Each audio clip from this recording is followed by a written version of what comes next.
All right now quadrilateral समझने के पहले हम लोगों को कर्व समझना होगा। ठीक है, प्लेन कर्व क्या होता है, ओपन कर्व क्या होता है, सर क्लोज्ड कर्व। पूरा नजर नहीं आ रहा स्क्रीन। क्यों नजर नहीं आ रहा है? हाँ तुम हाँ। तुम फोन को ऐसे रखो। अच्छा आ गया, हाँ हो गया। हम्म, ऐसे सीधा रखेगा।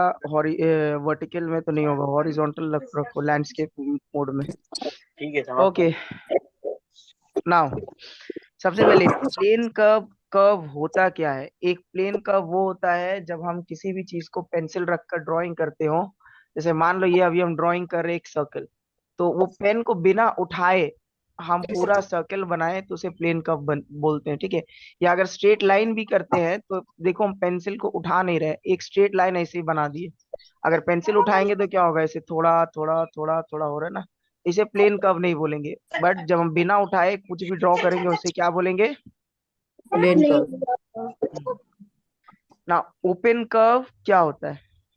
रीड कीजिए तो शिवा रीड करो तो ओपन कर्व क्या होता है?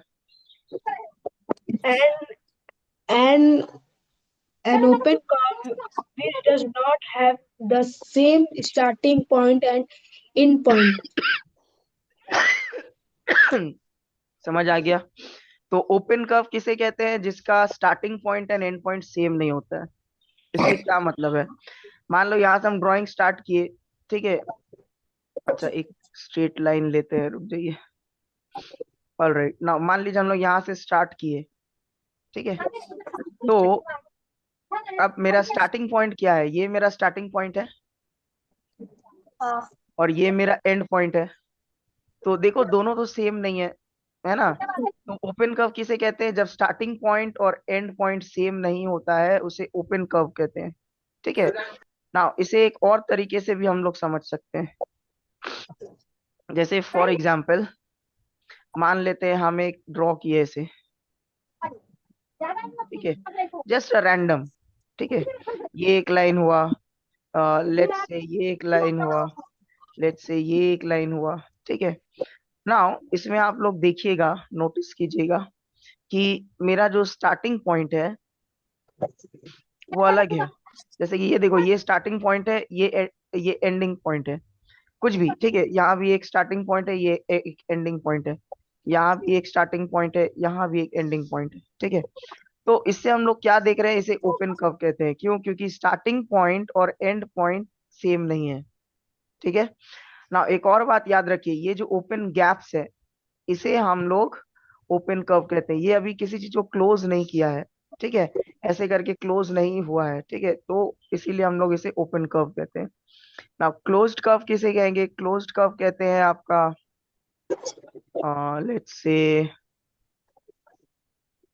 क्लोज्ड कर्व मान लीजिए ऐसे शुरू करके हम लोग ऐसे आए, फिर ऐसे करके, तो देखो स्टार्टिंग पॉइंट एंड पॉइंट हमको जोड़ दिया हम उसको। ठीक है ना, फिर यहाँ पर एक स्क्वायर बनाने का कोशिश करते हैं। ठीक है, नाउ लेट्स से मून। ठीक है, now Ansu, read the closed curve, please, for me. Close a curve that has the same starting and end point. Yes, a closed curve, a curve that has the same starting and end points. देखो यहीं से start किए और यहीं and कर दिए, यहीं से हम स्टार्ट किए थे यहाँ एंड कर दिए, यहाँ से स्टार्ट किए थे यहाँ एंड कर दिए। और एक चीज नोटिस करना है कि देखो यहाँ पर से पूरा क्लोज्ड है, कहीं से ओपन नहीं है, कोई गैप खुला नहीं है, दिख रहा है? सबको समझ आ रहा है क्या बोल रहे हाँ सर। Yes sir. Yes, हैं? sir. यस, तो ये था open curve and closed curve. Now आप लोगों को ये कॉन्सेप्ट ध्यान में रखना है क्योंकि आगे चल के फ्यूचर में आप लोगों को बहुत सारे शेप्स मतलब देखना होगा। ये सब अगर कॉन्सेप्ट क्लियर नहीं रहेगा तो आपको पता ही नहीं रहेगा कि किन शेप्स के साथ हम काम कर रहे हैं नहीं कर रहे हैं। ठीक है, ना एक चीज याद रखिएगा, हम लोग अभी जो नेक्स्ट देखेंगे वो सब क्लोज्ड कर्व होता है। ठीक है, वो सब क्लोज्ड कर्व होता है। Let me quickly erase these. Okay. Now, all of you can see the board. Yes. Okay. Now, first of all, we will understand what are polygons. Hey, क्या कर रहा है बिट्टू? यस सर, क्या कर रहा है तुम? कुछ नहीं, ये सब कहाँ से आ रहा है? गलती से क्लिक हो गया।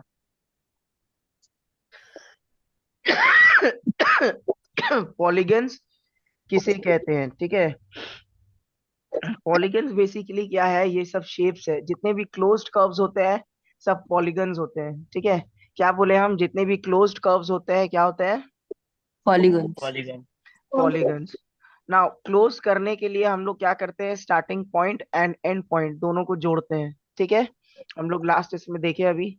तो हम लोग देखो, अगर मान लेते हैं फॉर एग्जांपल, अगर हम दो लाइन बनाते हैं तो क्या हम इसको जो क्लोज कर पा रहे हैं? नहीं। नहीं। यस, तो इसलिए दो लाइन से पॉलीगन नहीं बनता, एटलीस्ट तीन लाइन मिनिमम चाहिए ताकि हम उसे बंद कर सके। समझ आ गया? Yes sir. यस, इसीलिए देखिए पॉलीगन आपका यहाँ से स्टार्ट है, तीन तीन साइड से। तीन साइड के पॉलीगन को हम लोग क्या बोलते हैं? ट्रायंगल बोलते हैं। क्या बोलते हैं? ट्रायंगल। Triangle. ट्रायंगल। ट्रायंगल। हाँ, यहाँ आपको फिगर भी दिख रहा होगा उसका। चार साइडेड को बोलते हैं क्वाड्रिलैटरल, जो आज हमारा टॉपिक है। ठीक है, क्वाड्रिलैटरल चार साइड को बोलते हैं। कोई भी चार साइड का क्लोज्ड कर्व हो या पॉलीगन हो उसे हम क्वाड्रिलैटरल बोलते हैं। पांच साइड का कोई भी फिगर हो उसे हम पेंटागन बोलते हैं। देखो ये पांच साइडेड है। छह साइड के फिगर को हम लोग हेक्सागन बोलते हैं। ठीक है, सेवन साइडेड को हेप्टागन बोलते हैं, एट साइडेड को ऑक्टागन बोलते हैं, नाइन साइडेड को नैनोगन बोलते हैं, एंड टेन साइडेड को डेकागन बोलते हैं। ना इसके बाद भी और भी है बट आपको उतना जरूरत नहीं है, ये भी आपका एंड में जरूरत नहीं है, बट हम बस इसको आपको नॉलेज के लिए आप लोग को बता दे रहे हैं। Am I clear? Yes, sir. Okay, तो आज हम लोग देखेंगे, क्या देखेंगे? इसे देखेंगे, जो चार साइडेड है, क्वाड्रिलेटरल। क्वाड्रिलैटरल्स। ये हमारा टॉपिक है आज का। समझ आ गया? Yes. Okay, let us begin. So classification of quadrilaterals. ठीक है, सबसे हमारा, अब हम लोग इसमें बहुत सारे शेप्स है, हम लोग धीरे धीरे एक एक को स्टडी करेंगे, उनके प्रॉपर्टीज को देखेंगे। ठीक है, नाउ एक चीज ध्यान में रखना है, पैरेललोग्राम। ठीक है, पैरेललोग्राम किसे कहते हैं? A quadrilateral is called parallelogram if its opposite sides are parallel. क्या बोले हम? प्रीति, प्लीज रीड आउट पैरेललोग्राम। ठीक है, anyways read out parallelogram for us.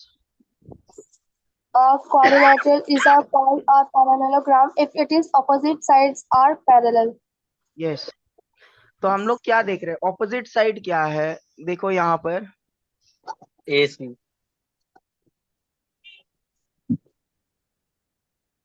Okay, opposite sides क्या है? देखिए, जैसे यहाँ ए बी है और इसका पैरेलल क्या है? D C. ठीक है, पैरेलल किसे कहते हैं? पैरेलल कहते हैं उस लाइन को जो, मान लीजिए ये एक लाइन हुआ। अच्छा, let me draw it first, नहीं तो आप लोग समझिएगा नहीं। ये एक लाइन है और ये एक लाइन है। ठीक है, ना इसके बीच का आपको गैप दिख रहा है, सेम गैप है। ठीक है, बट इसे हम पैरेलल कह सकते हैं। बट अगर हम एक ऐसा लाइन ड्रॉ करें, यहां से ऐसा, यहाँ से ऐसा, तो आप देखिए इसके गैप में डिफरेंस है, यहाँ छोटा है यहाँ बड़ा है, तो ये पैरेलल नहीं है। ठीक है, समझ आ रहा है? Yes sir. हाँ, Yes, sir. पैरेलल होने के लिए क्या करना है? आपको ये गैप को सेम रखना है। ठीक है, समझ आ गया? Yes. ओके, नाउ तो हम लोग यहाँ पर क्या देख रहे हैं? ए बी और डी सी, इन दोनों के बीच में देखिए सेम गैप है कि नहीं? तो इसका मतलब A B and D C are parallel, Yes. है कि नहीं? अंशु, ये लोग समझ रहे हैं? क्लास 8 के बच्चे समझ रहे हैं? Yes, yes sir. Sir. Yes, sir. Okay, very good. और देखो यहाँ पर एडी और बीसी ये भी पैरेलल है क्योंकि इन दोनों के बीच का भी गैप सेम है। हाँ तो जब भी पैरेलल क्या बोलेंगे, जिसका ऑपोजिट साइड, इसका ऑपोजिट साइड कौन है, ये है, और ये भाई साहब का ऑपोजिट साइड ये है। ठीक है, तो ए बी का ऑपोजिट हो गया डीसी, एडी का ऑपोजिट हो गया बीसी। तो जब भी हम देखेंगे किसी भी फिगर में जब ऑपोजिट साइड पैरेलल हो तो उसे हम पैरेललोग्राम कहते हैं। समझ आ गया? किसको नहीं समझ आ गया? सबको समझ आया कि नहीं? Yes sir. Okay, very good.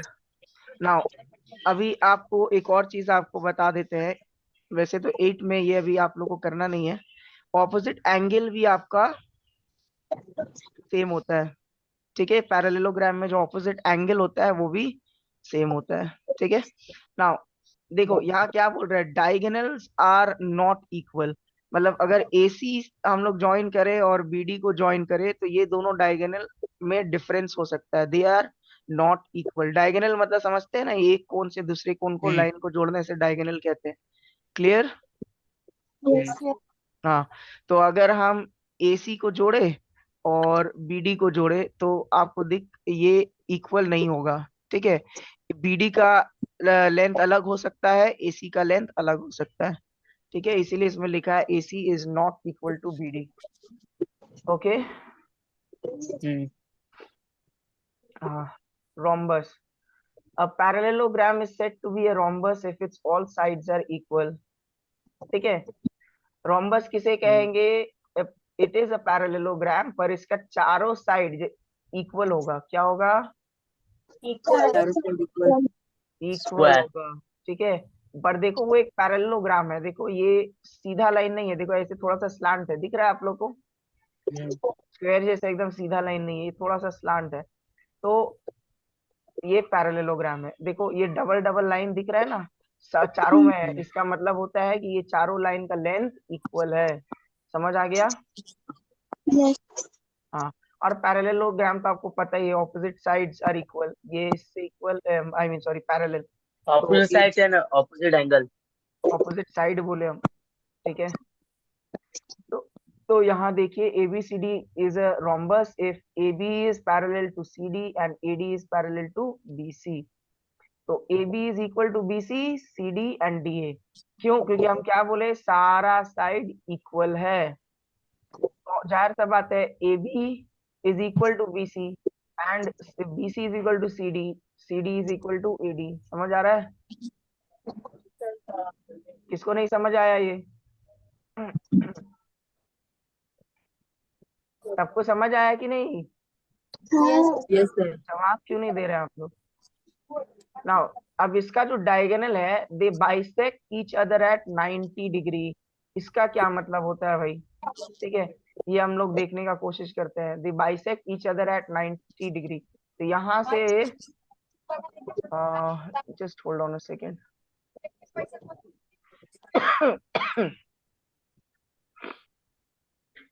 Okay, now अगर हम यहाँ से एक स्ट्रेट लाइन ड्रॉ करते हैं और फिर यहाँ से एक स्ट्रेट लाइन ड्रॉ करते हैं लाइक दिस। ठीक है, तो याद रखिएगा हम इसे रोम्बस कब कहेंगे? रोम्बस का जो डायगोनल होगा, ये जो दो डायगोनल हम बनाए अभी, इसका जो जहां पर वो बाइसेक्ट करेगा वो 90 डिग्री एंगल बनाएगा। देखो ये 90 डिग्री हो रहा है। ठीक है, यहाँ पर 90 डिग्री हो रहा है। ठीक है, यहाँ पर 90 डिग्री हो रहा है, यहाँ पर 90 डिग्री हो रहा है। समझ आ रहा है? Yes sir. Please excuse me. तो इस 90 डिग्री के जो बाइसेक्शन जो बनता है हमारा, ये क्यों बनता है? क्योंकि चारों साइड इक्वल है। ठीक है, yes sir. Yes, sir. Okay, alright, let's move on to the next figure which is a rectangle। ठीक है, okay, now Sahil, read out rectangle for me। A parallelogram is called a rectangle if its angle is 90 degree. Yes. तो इसका क्या मतलब हो गया भाई, अब इसे भी देख लेते हैं हम लोग, ठीक है।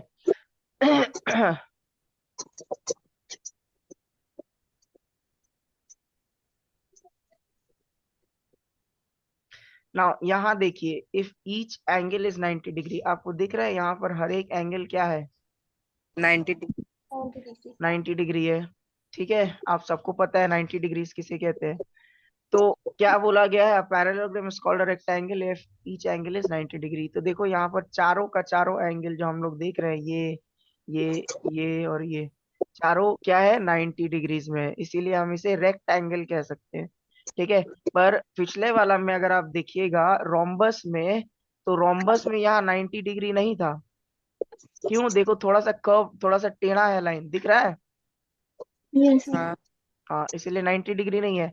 बट हम लोग इसे 90 डिग्री कह सकते हैं, क्यों, क्योंकि ये तो एक सीधा सीधी है, देखो ऐसे में है सीधा, ऐसे में है सीधा, दिख रहा है। ये भी सीधा है, ये भी सीधा है, ये भी सीधा है, ठीक है। Yes, sir. So ABCD is a rectangle if AB is parallel to CD and AD is parallel to BC। तो ये तो आपको पता है, पैरेललोग्राम हम पहले भी बता चुके हैं, ये और ये पैरेलल है, ये और ये पैरेलल है। और इस रेक्टेंगल कब बन जाएगा ये पैरेललोग्राम, जब ये चारों एंगल 90 डिग्रीज हो जाएगा, 90 डिग्री। ठीक है। One more thing which all of you need to know is that, कि ये भी जो बाइसेक्ट करता है ना, ये भी एट 90 डिग्रीज बाइसेक्ट करता है। क्यों, क्योंकि ये स्ट्रेट लाइन है, ठीक है। क्या है, देखो ये स्ट्रेट लाइन है, यहाँ 90 डिग्री फॉर्म कर रहा है, तो इसीलिए ये भी 90 डिग्रीज का बाइसेक्शन बनाएगा। समझ आ रहा है। Yes sir. Yes. Now let's move on to the square. Now square भी ऑलमोस्ट लगभग सेम है, बस फर्क इतना है कि उसका जो साइड्स है ना वो इक्वल है। देखो ये 90 डिग्री में साइड क्रिएट कर रहा है, रोम्बस में क्या था कि वो ऐसे थोड़ा सा ऐसे टेढ़ा था, ठीक है। साइड सब इक्वल था बट टेढ़ा लाइन था, बट स्लैंटिंग था। और ये देखो ये स्ट्रेट है, देखो ये हॉरिजॉन्टल है, ये वर्टिकल लाइन देखो एकदम स्ट्रेट है। समझ आ रहा है कि नहीं समझ आ रहा है। यस सर, समझ आ रहा है। हम्म। तो स्क्वायर में क्या होता है कि उसका चारों साइड इक्वल होता है, जैसे कि A B is equal to B C is equal to C D is equal to D A, ठीक है, यही वाला है। और चारों एंगल जो है वो भी 90 डिग्री हो जाएगा, जैसे कि हमारा रेक्टेंगल में था, ये जो चारों एंगल है ये भी 90 डिग्रीज है। Clear. Yes, sir. Yes. Yes, sir. और ये भी जो कि सब स्ट्रेट लाइंस है, तो ये भी जब यहाँ पर बाइसेक्ट करेगा तो 90 डिग्रीज क्रिएट होगा यहाँ पर, ठीक है, इसका स्क्वायर का। समझ आ गया। Yes, sir. हाँ। और जो कि इसका सारा साइड भी इक्वल है, इसीलिए इसका जो डायगोनल होगा वो इक्वल होगा, ठीक है। Let's say if we have a diagonal over here, तो ये डायगोनल एंड ये डायगोनल, मान लो एसी एंड बीडी, ठीक है, दो डायगोनल है तो वो इक्वल है, ठीक है। जैसे कि ये एसी है, जैसे कि ये एसी एक डायगोनल है, बीडी एक डायगोनल है, तो ये दोनों डायगोनल इक्वल लेंथ के होंगे।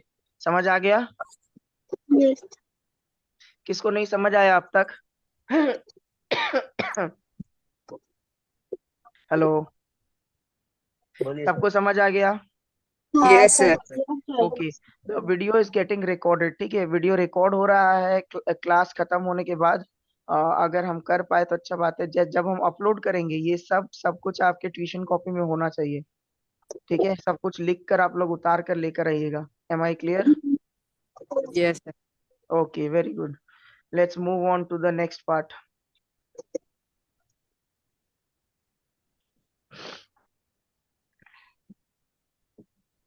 नाउ ये दो लास्ट क्वाड्रिलैटरल है। अच्छा, आप इतने देर से आप लोग नोटिस कर रहे हैं जितने भी हम बता रहे हैं सबका चारों साइड ही है। क्वाड्रिलैटरल मतलब क्या होता है, सब में चार, क्वाड्रिलेटरल है। हाँ चार चार साइड साइड है, है। ठीक है। आपको ये दिख रहा है ना सब में। हाँ। हाँ। नाउ इसे कहते हैं ट्रपीजियम, ठीक है। क्या कहेंगे इसे। Trapezium. यस। आपको दिख रहा होगा इसमें भी चार साइड है, एक दो तीन चार, समझ आ गया? Okay, Bittu, read out trapezium for me. A quadrilateral having exactly one pair of parallel side is called trapezium. Very good. तो इसमें एटलीस्ट एक पेयर होना चाहिए पैरेलल साइड्स का, ठीक है। जैसे कि इसमें देखो ये और ये पैरेलल है, एक पेयर, एक जोड़ा है ना पैरेलल, बट ये और ये पैरेलल है क्या? No.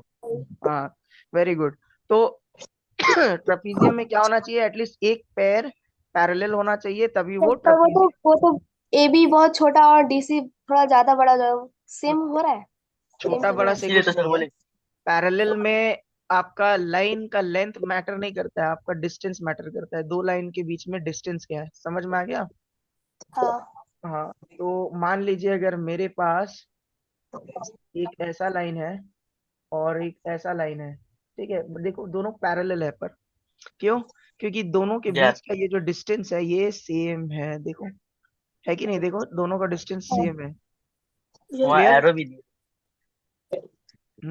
Now if I have such these types of line, तो ये आपका पैरेलल ये नहीं होगा, पैरेलल नहीं। क्योंकि देखो डिस्टेंस देखो यहाँ पर सेम नहीं है। एक यहाँ पर ज्यादा डिस्टेंस है, यहाँ पर कम डिस्टेंस है। समझ आ गया? हाँ। Yes. हाँ, वेरी गुड, गुड क्वेश्चन। आप डाउट क्लियर हो गया सबका एटलीस्ट। बहुत लोगों को डाउट रहता है पर पूछते नहीं है। वेरी गुड प्रीति, पूछना चाहिए ऐसे। Alright, anyways Bittu is also catching up. Bittu को पता था इसलिए वो नहीं पूछा, I know that. So A B is parallel to D C, ठीक है। तो हम लोग को पता चल गया कि ये पैरेलल है क्योंकि इनके बीच का डिस्टेंस सेम है, ठीक है। Now ABCD is a trapezium if AB is parallel to CD या DC, जो भी बोलना चाहे। In case AD is equal to BC, AD is equal to BC and AB is parallel to CD, ठीक है।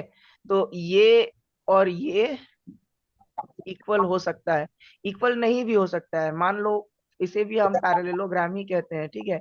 मान लीजिए हम मेरे पास एक पैरेललोग्राम है, ठीक है। यहाँ पर एक लाइन बनाते हैं और ऐसे में एक लाइन बनाते हैं, ठीक है ना। इसे जोड़ देते हैं,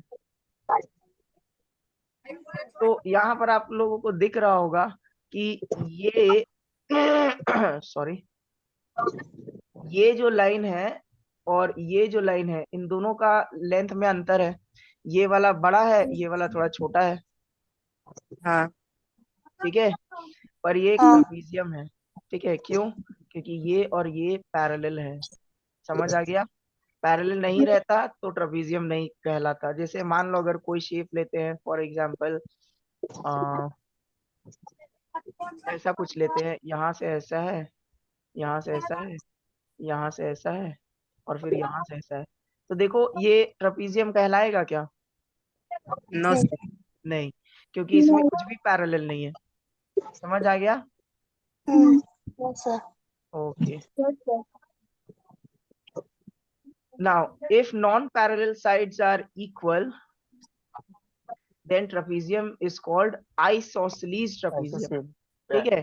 तो अगर ये जो नॉन पैरेलल साइड है, अगर ये इक्वल होता है तो उसे हम आइसोसेलेस ट्रेपीजियम कहेंगे, ठीक है। Now let's again take a shape. हम लोग फिर से शेप लेते हैं। मान लीजिए इधर पर एक है, ऐसा एक बनाते हैं, और ठीक है, जस्ट फॉर एग्जांपल हम आपको कह रहे हैं कि मान लीजिए कि ये लाइन और ये लाइन सेम है, ठीक है। तो अगर सेम है, पैरेलल नहीं है बट सेम है, लेंथ उसका सेम है, ये जो लेंथ है ये सेम है, ठीक है। तो इस हिसाब से क्या हो गया, ये क्या बन गया? एक आइसोसेलेस ट्रेपीजियम। क्या बन गया?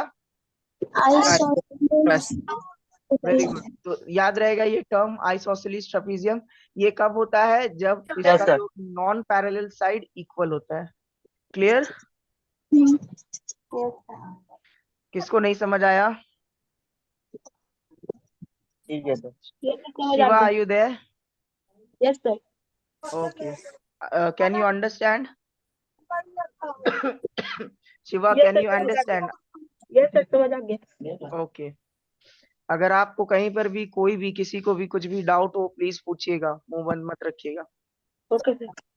All right, let's move on to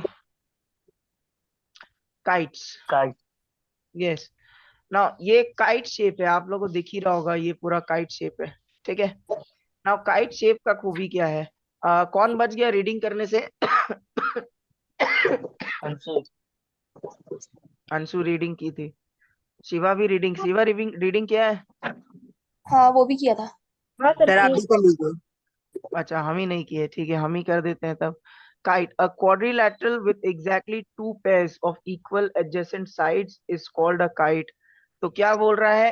a quadrilateral जिसका एग्जैक्टली दो पेयर होता है, इक्वल एडजेसेंट साइड। एडजेसेंट का मतलब क्या होता है? हम लोग सबसे पहले इस टर्म को समझते हैं, ठीक है। ये जो एडजेसेंट लिखा है, ठीक है, एडजेसेंट का मतलब समझते हैं। एडजेसेंट का मतलब होता है आसपास। देखो ये लाइन के बगल में है ना, ये लाइन चिपका हुआ है ना, देखो यहाँ यहाँ पर चिपका हुआ है ये लाइन और ये लाइन, है कि नहीं?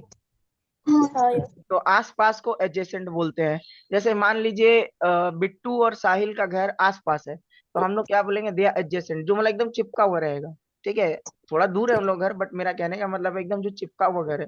जैसे कि प्रीति के घर में या किसी के घर में दो रूम होता है, ठीक है, तो दो रूम हम लोग का क्या होता है, बीच में तो कोई गैप नहीं होता है, एक दीवार रहता है बस, तो उसे क्या बोलेंगे? Adjacent rooms.